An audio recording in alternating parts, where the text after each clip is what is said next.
Okay friends, તો આપણું આ ચેપ્ટર આગળ વધારીએ ત્રિકોણમિતીય પ્રતિવિધેયનું. તો લાસ્ટ ટાઈમ આપણે સ્વાધ્યાય 2.2 કમ્પ્લીટ કરેલું હતું, પ્લસ સાથે એની સાથેના ઉદાહરણ બી આપણે જોયેલા હતા. પ્લસ આજે મેં તમને એક ટેસ્યો નોલેજ હેન્ડ રિટન મોકલાવેલું છે. એ ટેસ્યો નોલેજ કમ્પલસરી બધાએ ગણવાનું છે. ગણીને 2 દિવસમાં તમે નોટમાં જે ગણેલું હોય એ નોટમાંથી સ્કેન કરીને એની પીડીએફ આપણા ગ્રુપમાં મને મોકલવાની છે વેરિફિકેશન માટે. બધાની પીડીએફ આવશે ત્યાર પછી એનું સોલ્યુશન હું તમને મોકલીશ, બરાબર. અને એ સોલ્યુશનમાં તમારે ધ્યાનથી જોવાનું છે કે કઈ મેથડ યુઝ કરવામાં આવે છે. જસ્ટ બિકોઝ કે તમારું આ જે નવો સિલેબસમાં છે એમાં કન્ટેન્ટ બહુ ઓછો છે આ ચેપ્ટરમાં. એમાં મેં થોડા એક્સ્ટ્રા દાખલા એડ ઓન કરેલા છે, પ્લસ પ્રેક્ટિસના દાખલા અમુક આપેલા છે, બરાબર. અને એ પ્રેક્ટિસના દાખલા કરવા તમારા માટે ખૂબ જ જરૂરી છે. Just for competitive exam like GUJCET and JEEમાં એ વસ્તુ ઘણી અગત્યની છે. તો જે મેં ટેસ્યો નોલેજ તમને મોકલેલ છે એ બધાએ કમ્પલસરી ગણવાનું છે અને એનો પીડીએફ, તમારું સોલ્યુશનનું પીડીએફ તમારે મને મોકલવાની છે. ત્યારબાદ જ તમને એનું ડિટેલ સોલ્યુશન હું મારી સાઇડથી પ્રોવાઈડ કરીશ. ઓકે, તો આપણે સ્વાધ્યાય 2ને આગળ વધારીએ. તો એમાં પહેલો દાખલા 2 છે તેમાં મૂલ્ય શોધવામાં કીધા છે. પહેલું છે cos inverse in the bracket cos 13π/6. તો લાસ્ટ ટાઈમ ડિસ્કસ કરેલું તેમ ભાઈ આટલું સિમ્પલ દેખાય, એ દેખાય એટલું સિમ્પલ હોતું નથી. દરેક જણ એવું વિચારતા હશે કે ભાઈ સર કોસ ઇન્વર્સ અને કોસ કેન્સલ થઈ જશે, બટ એવું હોતું નથી. તમારે ચેક કરવું પડશે કે અંદરનો ખૂણો એ કોસ ઇન્વર્સની રેન્જમાં આવે છે કે નહીં. કોસ ઇન્વર્સની રેન્જ તમને યાદ કરાવી દઉં તો કોસ ઇન્વર્સનો જે વિસ્તાર જે છે એ સંવૃત અંતરાલ 0 થી π, એટલે કે ક્લોઝ ઇન્ટરવલ 0 થી π છે. તો તમારે ચેક કરવું પડશે કે આ 13π/6 એ આની અંદર આવે છે કે નહીં. ચલો 13π/6માં અહીંયા છે π/6 ને π/6 એટલે બધાને ખબર કે 30 થાય, બરાબર. તો 13 ગુણ્યા π/6 એટલે કે 13 ગુણ્યા 30, બરાબર. આ 13 છે અને સાથે 30 છે. તો બધાને ખબર આનો ગુણાકાર કરશો તો 390 થશે. અને 390 કારણ કે 13 તાલી 39 અને એટલે આ પાછળનો 0 એટલે 390 થશે. અને 390 0 થી π, 0 થી π એટલે કે 0 થી 180. 390 એ 0 થી πની વચ્ચે આવતો નથી, એટલે કે 0 થી 180ની વચ્ચે આવતો નથી. એનો મતલબ આ ખૂણો એ કોસ ઇન્વર્સની રેન્જમાં આવતો નથી. ડેટ મીન્સ તમે કોસ ઇન્વર્સ અને કોસ ડાયરેક્ટ ઉડાવી શકો નહીં. તો તમારે શું કરવું પડે, આ ખૂણાને એવો સેટ કરવો પડે કે જેથી એ 0 થી 180ની વચ્ચે આવે. ઓકે, આ વસ્તુ ઓલરેડી આપણે ડિસ્કસ કરેલી છે એટલે થોડું ફાસ્ટ તમને એક્સપ્લેન કરું છું. ઓકે, બરાબર. પાછું એક વખત કહી દઉં કે આ ખૂણો જ્યાં સુધી તમારો જે બહાર ત્રિકોણમિતીય પ્રતિવિધેય આપેલું હોય, આ ખૂણો જ્યાં સુધી બહાર ત્રિકોણમિતીય પ્રતિવિધેય આપેલું હોય એની રેન્જમાં નહીં આવે ત્યાં સુધી આ બંને એકબીજાને કેન્સલ આઉટ કરી શકે નહીં, બરાબર. તો સૌથી પહેલાં આપણે ખૂણાને ફેરવવાનો પ્રયત્ન કરીશું. 11th સ્ટાન્ડર્ડની આપણી મેથડ યાદ રાખો, એક વખત પાછી રિમાઇન્ડ કરાવું છું. તો આને કન્વર્ટ કરવા માટે તે અંશમાં છે 13π ને છેદમાં છે 6, એટલે કે અંશનો ન્યુમેરિક આંકડો આપણે જોઈએ તો એ 13 છે. તો આપણે અહીંયા વિચારવાનું કે 13ની નજીક, 13ની સૌથી નજીક 6 વડે ભાગી શકાય એવી સંખ્યા કઈ? તો બધાને ખબર 13ની સૌથી નજીક 6 વડે ભાગી શકાય એવી સંખ્યા છે 12π. પણ 12π થોડું છે, અહીંયા તો 13π છે, તો મારે બીજો એક પાઈ લખવો પડશે, બરાબર. પાઈ હોલ ડિવાઈડ બાય 6.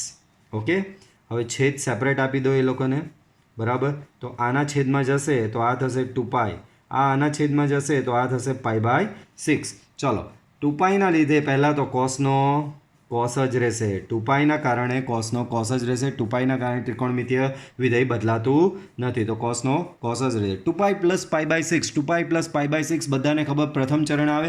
પ્રથમ ચરણ ઓલ એસટીસી પ્રમાણે ઓલમાં આવે, એનો મતલબ દરેકે દરેક ત્રિકોણમિતીય વિધેય એમાં ધન જ રહેશે. તો 2π પ્લસ π/6 એટલે અહીંયા ડાયરેક્ટ જ તમારો π/6 આવશે. હવે π/6 એટલે 30 અને 30 એ 0 થી 180ની રેન્જમાં આવી જ જાય છે. તો કોસ ઇન્વર્સ અને કોસ એકબીજાની ઇફેક્ટ કેન્સલ કરશે અને તમારો ફાઇનલ આન્સર થશે π/6. સેમ એવો જ દાખલો બાજુમાં આપેલો છે. તો પહેલાં તમને રિમાઇન્ડ કરાવી દઉં કે tan ઇન્વર્સનો વિસ્તાર, tan ઇન્વર્સનો વિસ્તાર શું છે? તો tan ઇન્વર્સનો વિસ્તાર છે વિવૃત અંતરાલમાં -π/2 થી +π/2, બરાબર. આ તમને પાછું એક વખત રિમાઇન્ડ મેં કરાવી લીધું, બરાબર. ચાલો, તો 7π/6. તો ચાલો આને થોડું રફ વર્ક અહીંયા કરીએ. π/6 એટલે કેટલો? તો કે 30. 7 તારી 21, 210. શું 210 એ -90 અને +90 વચ્ચે આવે છે? તો કે ક્લિયરલી તમે જોઈ શકો કે 210 એ -90 અને +90 વચ્ચે આવતો નથી. ડેટ મીન્સ તમે ટેન ઇનવર્સને 10 ડાયરેક્ટ ઉડાવી શકતા નથી. તો તમારે શું કરવું પડશે? આ ખૂણાને કન્વર્ટ કરવું પડશે. કન્વર્ટ કરવા માટે પાછો સેમ લોજિક, 7 પાઈની નજીક 6 વડે ભાગી શકાય એવી સંખ્યા, તો કે 6 પાઈ, પણ આપણે તો 7 પાઈ જોઈએ છે, તો એક પાઈ બીજો રાખવો પડે, હોલ ડિવાઈડ બાય 6. ત્યારબાદ છેદ સેપરેટ આપી દો. છેદ સેપરેટ આપશો તો અહીંયા થશે પાઈ પ્લસ આને અહીંયા આપશો 6 ઉડી જશે એટલે પાઈ, ને અહીંયા થશે pi by 6. Okay, tan inverse. Okay, પાઈના લીધે ત્રિકોણમિતીય વિધેય બદલાતું નથી એટલે 10નો 10 રહેશે. પાઈ પ્લસ પાઈ બાય 6, તો બધાને ખબર પાઈ પ્લસ પાઈ બાય 6 એટલે કયું ચરણ? તો કે ત્રીજું ચરણ. ત્રીજું ચરણ કોનું? તો ઓલ એસટીસી પ્રમાણે ટેન અને કોટનું થશે. અહીંયા ઓલરેડી 10 જ છે એટલે આગળ માઇનસ આવવાની જરૂર નથી, ડાયરેક્ટ પાઈ બાય 6. 10 હવે પાઈ બાય 6 એટલે 30 એ આની રેન્જમાં આવી ગયો એટલે તમે આ કેન્સલ કરી શકો છો. So final answer is pi by 6. Okay, now third. તો થર્ડ સાબિત કરવાવાળો છે. હવે prove that 2 times sin inverse 3/5 that is equal to tan inverse 24/7. આવું તમારે પ્રૂવ કરવાનું છે. So let start from LHS. So LHS is 2 times sin inverse 3/5. હવે મેં તમને આગળ સમજાવેલ કે ત્રિકોણમિતીય વિધેયમાં સાઇન ઇન્વર્સ, કોસ ઇન્વર્સ એવા કોઈ સૂત્ર એના નથી, માત્ર ટેન ઇન્વર્સ પ્લસ ટેન ઇન્વર્સનું સૂત્ર છે. વાંધો નહીં, પ્રાઇમરીનું મેથ્સ અહીંયા લગાવીએ તો શું 2 times સાઇન ઇન્વર્સ 3/5 બરાબર તમે sign inverse 3/5 plus sine inverse 3/5 લખી શકો. 2 times હતું એને ઇન્ડિવિજ્યુઅલી આ રીતે તમે લખ્યું છે. ચાલો હવે કાટકોણ ત્રિકોણની મદદ લઈશું. તો ધારો કે સાઇન ઇન્વર્સ 3/5 બરાબર A. That means sine A બરાબર 3/5. હવે અહીંયા કાટકોણ ત્રિકોણ બનાવી જોઈએ. તો આ ખૂણો તમારો A થશે. સાઇનની કિંમત, સાઇન તમને બધાને ખબર કે ભાઈ સામેની બાજુ છેદમાં કર્ણ, સામેની બાજુ અહીંયા 3 છેદમાં કર્ણ, તો બોલો આ કેટલો થશે? 4, પાયથાગોરસના નિયમ પ્રમાણે. હવે આને 10માં ફેરવવું છે તો tan A બરાબર સામેની બાજુ છેદમાં પાસેની બાજુ, સો 3/4. Okay, date means A equal to tan inverse 3/4. તો તમે સાઇન ઇન્વર્સ 3/5 બરાબર બી A ધારેલું અને A બરાબર tan ઇન્વર્સ 3/4 આવ્યું. ડેટ મીન્સ સાઇન ઇન્વર્સ 3/5 બરાબર તમે tan ઇન્વર્સ 3/4 અહીંયા મૂકી શકો છો. તો બંને જગ્યાએ tan ઇન્વર્સ અહીંયા 3/4 આવશે અને અહીંયા બી સબસ્ટિટ્યૂટ કરશો તો tan ઇન્વર્સ 3/4 આવશે. Now tan inverse plus tan ઇન્વર્સની ફોર્મ્યુલા હું સાઈડમાં થોડું રફ કામ કરીશ.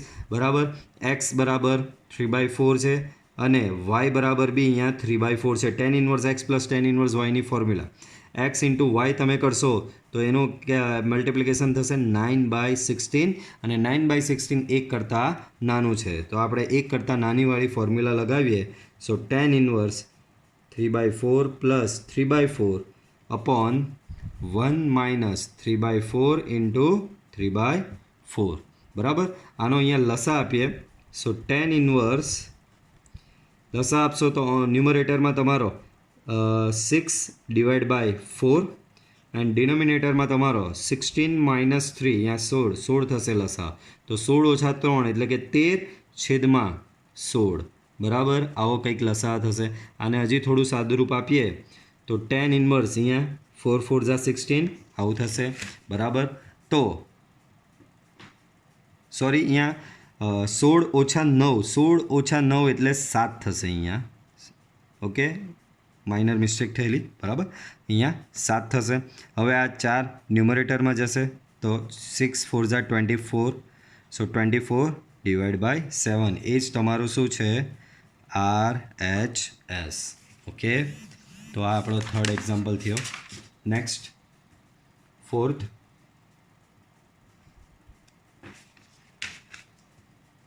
સાઇન ઇન્વર્સ આ બી સાબિત કરવાનો જ છે. Sine inverse 8/17 plus sine inverse 3/5 that is equal to tan inverse 77 divided by 36. તો કંઈક આ રીતનો દાખલો તમારે ગણવાનો છે. વાંધો નહીં, ચાલો તો સેમ આગળ કર્યું એ જ ભાઈ. આપણી પાસે સાઇન ઇન્વર્સ પ્લસ સાઇન ઇન્વર્સની કોઈ formula, late start from LHS. આપણી પાસે સાઇન ઇન્વર્સ પ્લસ સાઇન ઇન્વર્સની કોઈ જ ફોર્મ્યુલા છે નહીં, બરાબર. તો સાઇન ઇન્વર્સ પ્લસ સાઇન ઇન્વર્સની આપણી પાસે કોઈ ફોર્મ્યુલા નથી, તો કોઈ વાંધો નહીં, આપણે કાટકોણ ત્રિકોણનો સહારો લઈ શકીએ છીએ, બરાબર. તો કાટકોણ ત્રિકોણની મદદથી એને પહેલાં 10માં ફેરવો, તો આ સાઇન ઇન્વર્સને બી 10માં ફેરવો, આ સાઇન ઇન્વર્સને બી 10માં ફેરવો, પછી ફોર્મ્યુલા બની જશે tan ઇન્વર્સ પ્લસ tan ઇન્વર્સની. એ ફોર્મ્યુલા લગાવો એટલે તમને આન્સર મળી જશે. તો ધારો કે લેટ્સ સે sin inverse 8/17 equal to 8. That means sin A બરાબર 8/17 થશે. sin આ બાજુ ગયો. Same way sin inverse 3/5 equal to B. That means sin B equal to થશે 3/5. હવે આને આધારિત બે કાટકોણ ત્રિકોણ બનશે. જોયું બાળકો, આમાં બે અલગ અલગ હતા, 8/17 ને 3/5. જ્યારે આગળના દાખલામાં બંને કેસમાં અહીંયા બી 3/5 હતું અને 3/5 હતું, એટલે એક જ કાટકોણ ત્રિકોણ બનાવેલો હતો. જ્યારે આમાં સિનારીઓ અલગ છે, એક 8/17 છે ને એક 3/5 છે, તો બંને માટે સેપરેટ કાટકોણ ત્રિકોણ તમારે બનાવવો પડશે જ. તો આ પહેલો કાટકોણ ત્રિકોણ જેનો ખૂણો A, બીજો કાટકોણ ત્રિકોણ જેનો ખૂણો B. તો સાઇન સામેની બાજુ છેદમાં કર્ણ, તો 8 અહીંયા આવશે, 17 અહીંયા આવશે. હવે કેલ્સી પર હું પાયથાગોરસનો નિયમ એપ્લાય કરું તો 289. સો 289 minus 64, that is 225, અને 225નું સ્ક્વેર રૂટ તમે લેશો તો તમને 15 મળશે, બરાબર. તો અહીંયા તમને આ પાયથાગોરસ પરથી 15 મળ્યો. સેમ વે અહીંયા એપ્લાય કરો, સામેની બાજુ છેદમાં કર્ણ 3 5, તો બધાને ખબર આ થશે 4, બરાબર. તો આના પરથી 10 કેલ્ક્યુલેટ કરીએ. સો 10A સામેની બાજુ છેદમાં પાસેની બાજુ, તો 8ના છેદમાં 15 થશે. સેમ વે અહીંયા 10B તો તમારો થશે સામેની બાજુ છેદમાં પાસેની બાજુ પ્રમાણે 3ના છેદમાં 4. સો from here A equal to tan inverse 8/15 and here it is tan inverse 3/4. Okay, આ બંનેને સબસ્ટિટ્યૂટ કરો તમારા LHSમાં. સો LHSમાં આને સબસ્ટિટ્યૂટ કરીએ તો આ થશે તમારું tan inverse 8/15 અને tan inverse 3/4. હવે અહીંયાથી દાખલો સાવ સિમ્પલ થઈ ગયો.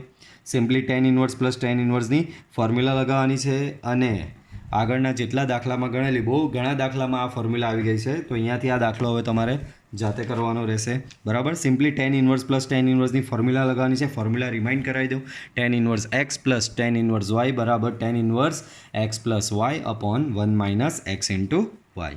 ઓકે, ચલો નેક્સ્ટ એક્ઝામ્પલ જોઈએ. 5th, cos inverse 4/5 plus cos inverse 12/13, and that is equal to cos inverse 33/65. તો આ રીતનો કંઈક દાખલો તમને આપેલો છે. હવે આ દાખલો યુઝ્યુઅલી બીજી બી મેથડે થાય, પણ એમાં તમે ત્રિકોણમિતિની ફોર્મ્યુલા તમારે થોડી રિમાઇન્ડ કરવી પડશે, બીજું તો કંઈ નહીં. ચલો તો બીજી મેથડ જ ટ્રાય કરીએ આપણે. આ T+3. જો પહેલી મેથડ કહીએ પહેલાં તમને બતાવો, આગળના દાખલામાં ગણેલી A. તો કે આગળના દાખલામાં શું કરેલું, તો કે કોસ ઇન્વર્સ પ્લસ કોસ ઇન્વર્સની આપણી પાસે કોઈ જ ફોર્મ્યુલા નથી, બરાબર. તો કોઈ ફોર્મ્યુલા નથી, તો તમે આને કોઈ ફોર્મ્યુલા નથી, તો તમે શું કરેલું, આ આગળ sine inverse plus sine inverse હતા તો એને tan ઇન્વર્સમાં લઈ ગયેલા, પછી tan ઇન્વર્સ પ્લસ tan ઇન્વર્સની ફોર્મ્યુલા લગાવેલી, બરાબર. તો એ એક મેથડ છે. બીજી એક મેથડ, આમાં બી એ વસ્તુ કરી જ શકો છો તમે, કોસ ઇન્વર્સને tan ઇન્વર્સમાં ફેરવો, આ કોસ ઇન્વર્સને બી tan ઇન્વર્સમાં ફેરવો, પછી tan ઇન્વર્સ પ્લસ tan ઇન્વર્સની ફોર્મ્યુલા લગાવો, એટલે ફાઇનલ એક આન્સર tan ઇન્વર્સમાં મળશે. પણ ફાઇનલ આન્સર અહીંયા કોસ ઇન્વર્સનો છે, તો એ tan ઇન્વર્સ પછી પાછો કાટકોણ ત્રિકોણ બનાવો, અને એ કાટકોણ ત્રિકોણ પરથી tan ઇન્વર્સને તમારે કોસ ઇન્વર્સમાં ફેરવવું પડશે, જે આગળના દાખલામાં ગણેલી એ જ મેથડ છે. આ દાખલામાં એક ઓર મેથડ તમે કરી શકો છો, થોડી સિમ્પલ પડશે પણ થોડું વિચારવું વધારે પડે એના માટે, બરાબર. સો કોસ ઇન્વર્સ 4/5, કોસ ઇન્વર્સ 12/13. તો કોઈ તમને ખબર પડી આ સ્ટેપમાં શું, આ પહેલા સ્ટેપમાં મેં શું કર્યું, કંઈ જ નહીં કર્યું. આ કોસ ઇન્વર્સ આ બાજુ હતો તે આ બાજુ આપી દીધો, ડેટ્સ ઇટ. હવે એમ સમજી લો, રકમ તમારી આ નહીં, રકમ તમારી આ છે, આ તમારું LHS છે ને આ તમારું RHS છે, આના બરાબર આ સાબિત કંઈક કરવાનું છે. ઓકે, તો આ જ તમારી રકમ છે. So let us write down LHS. cos inverse 4/5 plus cos inverse 12/13. Okay, આવું થશે LHS. હવે RHS સમજી લો, 33/65 આ જ તમારે સાબિત કરવાનું છે. સો ધારો કે cos inverse 4/5 equal to A and cos inverse 12/13 equal to B. That means cos A equal to 4/5 and cos B equal to 12/13. Simply સામે લઈ ગયો છું. ઓકે, ચાલો તો આ વેલ્યુ આમાં સબસ્ટિટ્યુટ કરી દઈએ. cos અહીંયા આના બરાબર A તમે ધારેલો, આના બરાબર B ધારેલો. હવે તમને બધાને cos A પ્લસ બીની ફોર્મ્યુલા યાદ છે 11th સ્ટાન્ડર્ડનું ત્રિકોણમિતિ.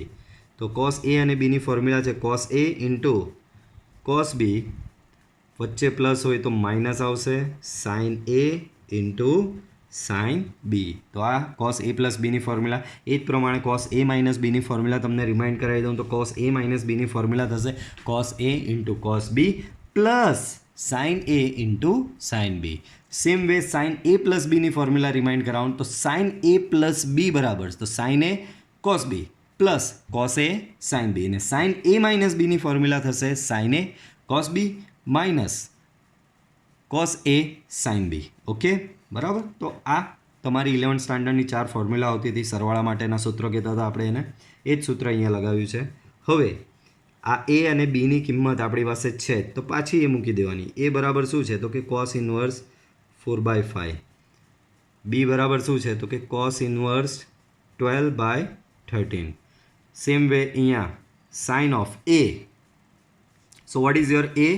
A is your cos inverse 4/5 and sin B. So cos inverse 12/13. હવે આનો તો કોઈ પ્રોબ્લેમ નથી. આ cos ને cos ઇન્વર્સ ઇફેક્ટ કેન્સલ કરશે, cos ઇન્વર્સ ઇફેક્ટ કેન્સલ કરશે, પણ પ્રોબ્લેમ તમને આવશે અહીંયા. અંદર છે, બહાર છે સાઇન, અંદર cos ઇન્વર્સ, બહાર છે સાઇન, અંદર છે cos ઇન્વર્સ. બરાબર. તો અહીંયા કંઈ બી હિસાબે તમારે આને સાઇનમાં ફેરવવો પડશે. બરાબર. તો સાઇનમાં ફેરવવા માટે પાછું એ જ આપણી પાસે છે જ આ cos A બરાબર 4/5 અને cos B બરાબર શું છે 12/13. કાટકોણ ત્રિકોણ તમે બનાવી દો. કાટકોણ ત્રિકોણવાળી મેથડ સૌથી સહેલી મેથડ. તમને જે ત્રિકોણમિતિય વિધેય પછી જોઈતું હોય એ તમને ઇઝીલી મળી જાય. તો હું મોસ્ટલી કાટકોણ ત્રિકોણવાળી મેથડ પ્રિફર કરતો હોઉં છું. તો cos A પાસેની બાજુ છેદમાં કર્ણ, તો આ પાસેની બાજુ કર્ણ, આ 4 હોય, આ 5 હોય તો આ 3 થશે. સેમ વે cos B પાસેની બાજુ છેદમાં કર્ણ, આ 12 હોય, આ 13 હોય. બરાબર. તો તમને જાણતા હશો કે આની બી એક ત્રિપુટી આવે છે. બરાબર. અથવા તો નહીં ખબર હોય તો પાયથાગોરસ તો છે જ કે 169 - 144 દેટ ઇઝ 25 ને એનું વર્ગમૂળ થશે 5. આના પરથી આ cos A ને sin A માં ફેરવીએ તો અહીંયાથી તમને sin A મળશે બાળકો. sin A તમને અહીંયા મળશે સામેની બાજુ છેદમાં કર્ણ પ્રમાણે 3/5. ડેટ મીન્સ A બરાબર તમને શું મળ્યું sin ઇન્વર્સ 3/5. સેમ વે આને અહીંયા કેલ્ક્યુલેટ કરીએ અને આના પરથી sin B શોધીએ. કેમ તો કે અહીંયા sin છે, આપણે અહીંયા સાઇનમાં જ ફેરવવાનું છે, એટલે આ sin શોધીએ છીએ આપણે બંને માટે. sin B સામેની બાજુ છેદમાં કર્ણ તો 5/13. સો B બરાબર sin ઇન્વર્સ 5/13. બરાબર.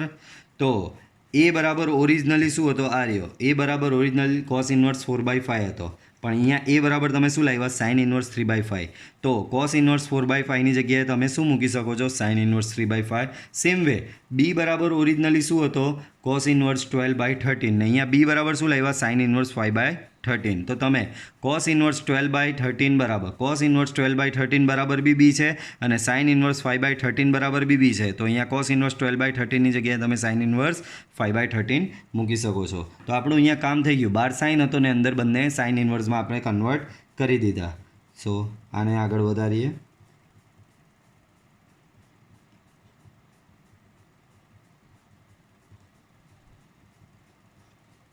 અહીંયા તમે કિંમત લાવેલા છો sin ઇન્વર્સ 3/5. અહીંયા તમે કિંમત લાવેલા છો sin ઇન્વર્સ 5/13. બરાબર. બધે એકબીજાની ઇફેક્ટ કેન્સલ થઈ જશે. અહીંયા 4/5, 12/13, 3/5 ઇન્ટુ 5/13. હવે સિમ્પલી લસા આપવાનો છે, બરાબર, અને લસા આપીને તમે આનો લસા સિમ્પલી આપશો એટલે ફાઇનલી તમને આ RHS 33/65 મળશે. ઓકે, ચલો આપી જ દઈએ, વાંધો નહીં, કારણ કે લસા અહીંયાથી 13 × 5 = 65, direct 12 × 48 - 15 /65. So final answer is 33/65. Okay, ચલો નેક્સ્ટ.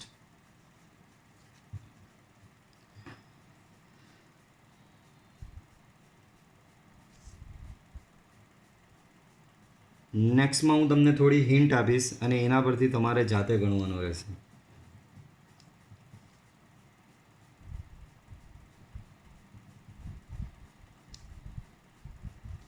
માત્ર હું ફોર્મેટ લખીશ દાખલાનું કે કઈ રીતે ગણવાનું છે, બાકીની તમારે જાતે કરવાની રહેશે, બરાબર.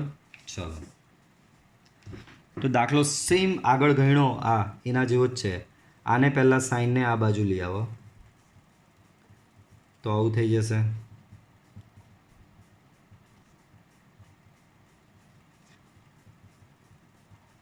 સાઈન આ બાજુ આવી ગયો, અહીંયા બચ્યો માત્ર ને માત્ર 65. તો હવે સમજી લો, આ તમારું LHS, આ તમારું RHS. LHS લખું તો sine cos inverse 12/13 plus sine inverse 3/5, બરાબર. આ તમારું LHS થઈ ગયું. સેમ આગળ જેવા જ સ્ટેપ. ધારો કે cos inverse 12/13 = A and sine inverse 3/5 = B. Okay, so આના પરથી તમને શું મળશે? cos A બરાબર 12/13, સાઇન B બરાબર 3/5. મૂકી દો. સાઇન A પ્લસ B, આની ફોર્મ્યુલા થોડી વખત પહેલાં જ મેં તમને રિમાઇન્ડ કરાવી.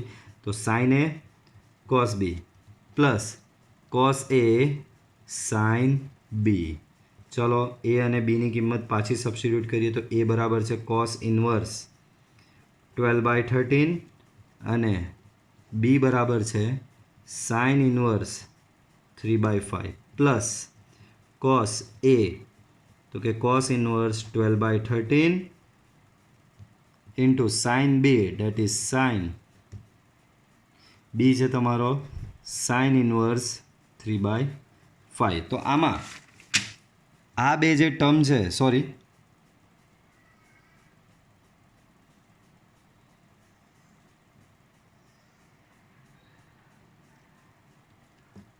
આમાં આ બે ટર્મ જે છે એમાં તો એકબીજાની ઇફેક્ટ કેન્સલ થઈ જશે, પણ તમારા આ બે જે ટર્મ છે એમાં તકલીફ છે. કેમ? તો કે અહીંયા 12 સાઇન છે તો અંદર કોસ ઇન્વર્સ છે, અહીંયા 12 કોસ છે તો અંદર સાઇન ઇન્વર્સ છે. તો હવે પછીના સ્ટેપ તમારે જાતે ગણવાના રહેશે. કાટકોણ ત્રિકોણની મદદથી આ કોસ ઇન્વર્સને તમે સાઇન ઇન્વર્સમાં ફેરવી શકો છો. સેમ વે કાટકોણ ત્રિકોણની મદદથી આ સાઇન ઇન્વર્સને તમે કોસ ઇન્વર્સમાં ફેરવી શકો છો. પછી ઇફેક્ટ કેન્સલ કરશો અને ફાઇનલી તમારો જવાબ મળશે તમને 56/65 અને એ તમારું હશે RHS. ઓકે, તો આ તમને થોડો સેલ્ફ પ્રેક્ટિસ માટે આપું છું. ઓલમોસ્ટ દાખલો ગણી લીધેલો, માત્ર તમારે કાટકોણ ત્રિકોણ બનાવવાનો બાકી રહેશે, જે આપણે આગળના દાખલામાં ઓલરેડી એ વસ્તુ કરેલી હતી. 2 કાટકોણ ત્રિકોણ બનાવેલા ને એના પરથી કિંમત શોધેલી. એ જ વસ્તુ તમારે આ દાખલામાં કરવાની રહેશે. ઓકે, તો આજે ઓકે, તો આ વિડીયોમાં આટલું રાખીએ, બરાબર. હોપ કે તમે આ દાખલાની પ્રેક્ટિસ કરશો. આ દાખલા ઘણા પ્રેક્ટિસ માંગે એવા છે. Okay, so thank you. Have a nice day. Stay home, stay safe.